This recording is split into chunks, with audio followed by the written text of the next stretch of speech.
Greetings, travelers.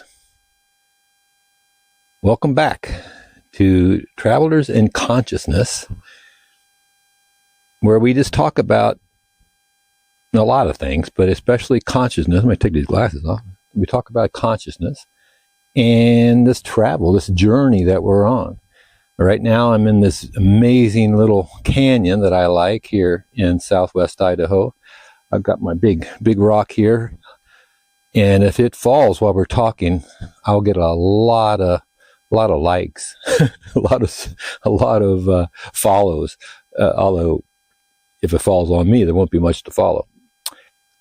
Anyway, I just wanted to do a little bit of a talk after my first episode of Travelers about consciousness. Because since we're talking about traveling or being travelers in consciousness or of consciousness, it's gonna be a good idea to know what we're talking about, what's consciousness. And that's pretty simple, except that nobody knows or can define consciousness.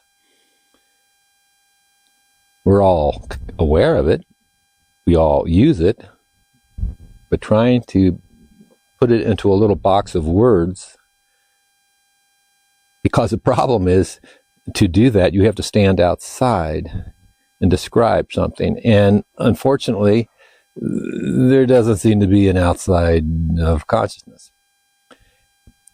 All right, so what I want to do is do a little quick history, very quick, just about the discovery, one of the most incredible discoveries of our time. And I'm just realizing that the camera's tilted a little bit. It's a difficult situation here with the tripod, but whatever.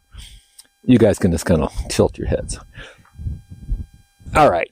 So back in the early 1900s, these are the hardcore science, physics people, and they're trying to figure out light, and they're trying to figure out basically, what's light made of and how does it work, whether it's a particle or a wave, because seemed like it had both properties. And I'm going to breeze through this. There's a lot of this. If you want to get further into these experiments, there's a tractor trailer load of YouTubes you can watch on all this. But anyway, I'm talking about what they developed, what they tried, was called the double slit experiment. Basically, it's just two very thin, tiny little slits that they would fire light through. And on the other side, they had a photographic plate. And what you would get when you did that is you would get a round pattern of all the light going through both sides, and there'd be interference, because the light going through one slit into the other slit could interfere with itself. So you get this ripple of waves, kind of waves on the photographic plate, rings on the photographic plate. Makes perfect sense, no big deal. And then they decided, or whoever was doing this, they shot one photon of light or an electron at this double slit. And they assumed that there would be two patterns. One pattern, because it couldn't interfere with itself, there would be a pattern behind the one slit and a pattern behind the next slit. And that's not what they got. What they got was interference. Somehow the single proton or the single electron was interfering with itself. And that is a whole other thing in itself.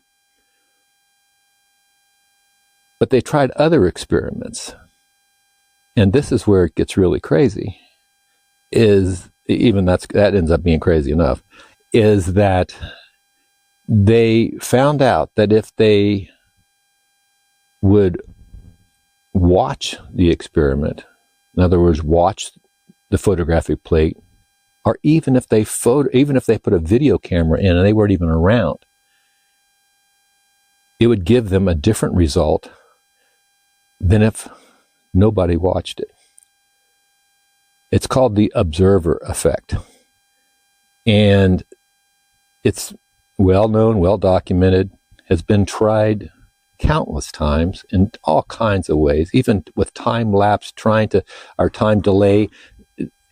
Somehow the experiment always, big quotes, knew if it was being watched, if it was being observed. And if there was consciousness involved, which is what the observer effect is, that someone is conscious of what's going on, even after the fact, there would be a different pattern than if it was not observed and just allowed to run its course. Every time. This so befuddled this group of hardcore scientists. Basically, it kind of got shoved under the carpet for quite a long time. And even Einstein had difficulties with it, and he called it, the famous phrase of spooky action at a distance. All these different, there's just so much to all this, and I don't want to go down that rabbit hole. The main thing I wanted to bring out with this is that consciousness is not just being aware of your peanut butter sandwich, right? Consciousness seems to be within the very nature of matter, within the universe itself. And in fact, you may have heard of Edwin Schrödinger, famous for his thought experiment of putting a cat in a drawer and with poison and all that, and the Big Bang Theory, they talked about Schrödinger's cat all the time, made jokes about that. Well, Edwin Schrödinger eventually, and I don't have the quote on my head right now, but basically said it appeared to him that consciousness seemed to be the ground state of the universe. And this is coming from a Nobel Prize-winning physicist.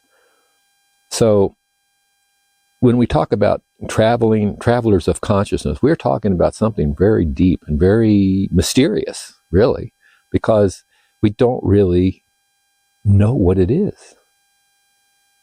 Okay, obviously it's awareness, because these researchers were when they're aware of this result, or even if they filmed it and to watch later, somehow this changed everything.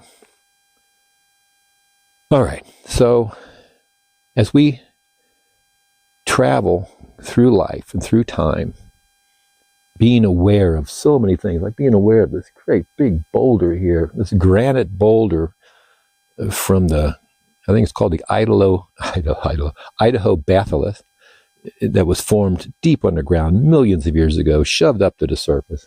As we become aware of these things,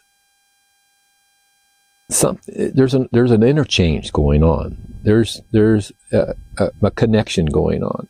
I noticed that way back when I was a teenager, and I apologize because I know this sets some people off. I was a hunter. I've been a hunter a lot of my life. Not necessarily now. I hunt with cameras and binoculars, but I ate what I shot, and this is back on a farm in Kentucky where I grew up. And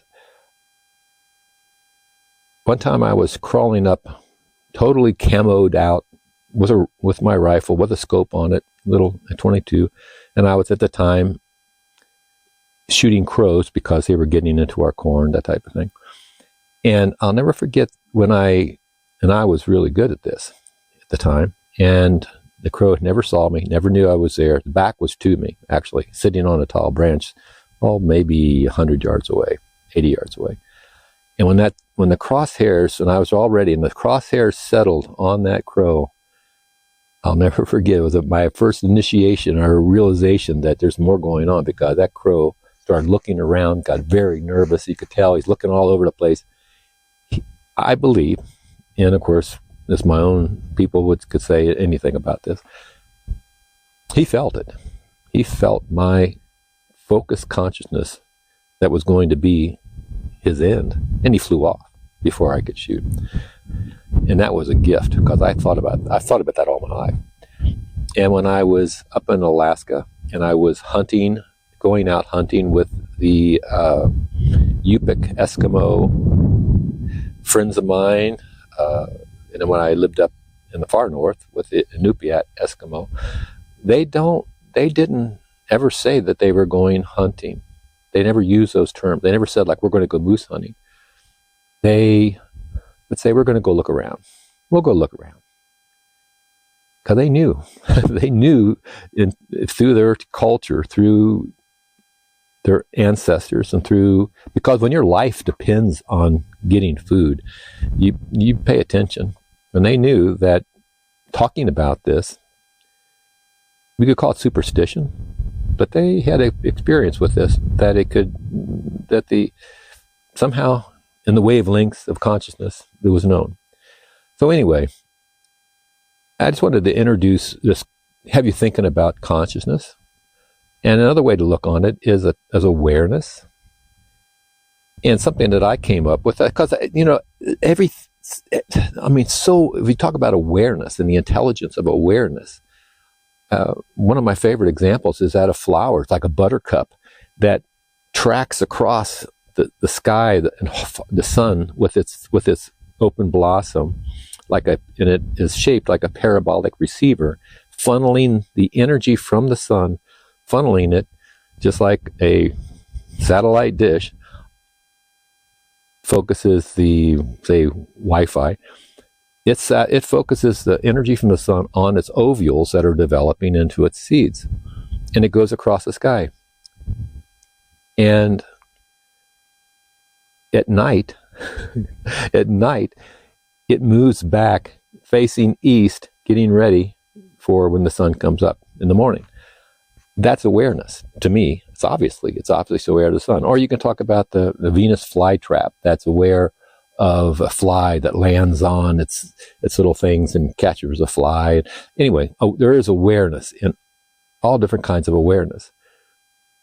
And I think it came to me once that perhaps for you want to call them the higher animals, or for ourselves,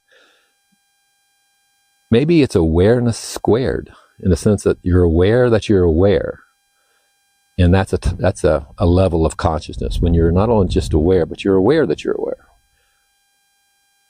So these are just some ideas I'm throwing out there for our series here about being a traveler of consciousness, to think about, to consider.